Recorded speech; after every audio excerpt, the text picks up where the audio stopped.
We're doing the Ace Pineapple Cider. They're from Sebastopol, California. It's the California Cider Company. This is 5% alcohol by volume. We had their Joker one before and it's pretty fucking good. Yeah. So we were very impressed with that.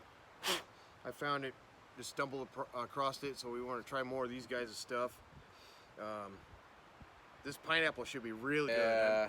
I'm expecting some high notes here. So we're gonna go ahead and, oh yeah, that's for sure pineapple. Yeah, Clear super shit. light.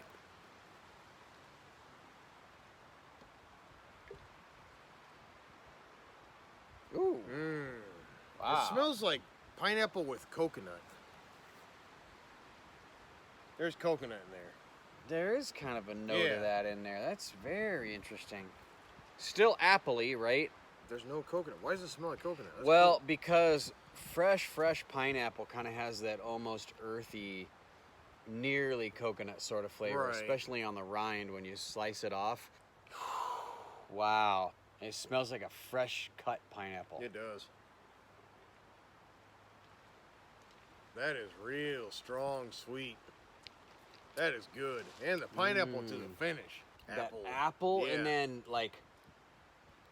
then I get dryness after it. Like it's sweet and then just boom. Well, yeah, you get the just sweetness. done. And it's almost like a green apple. You get that little Yeah, tart, yeah, sour, there is some acidity. and then it turns into the pineapple, and then it drops off. Yeah. But you still have that slight essence behind that. Oh man. Wow. God damn.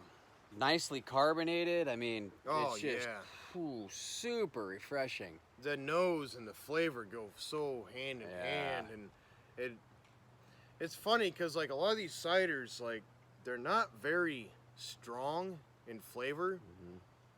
I was blown away by this because And how much booze does this have? it's 5. Ooh, wow. Not much. Yeah. What about this with some nice grilled Hawaiian fish or, you know, sausages Shrimp and and rice cod and and- all the seafood and the jasmine rice Yep. and the coconut and all of that stuff that you'd expect in the Hawaiian food. Ham would be wonderful with Well, this. how good would this be with like other type of Cajun food too? So I do a jambalaya with some ham and some chicken and maybe a little bit of shrimp, right? Or some Gulf shrimp in there. And it's rich and tomatoey and spicy. Oh yeah. You know, and the spice Yeah. against the sweetness of this. You can enjoy this with other fruits and fruit salads and Yeah, the sweetness of it and that pineapple flavor. I mean, some stronger vegetable. I'm gonna tell you, I'm not the biggest fan of pineapple. no. This is a winner. It's a little sweeter than I would have liked, but it's still so refreshing and crisp. And then it finally does dry out. Yeah.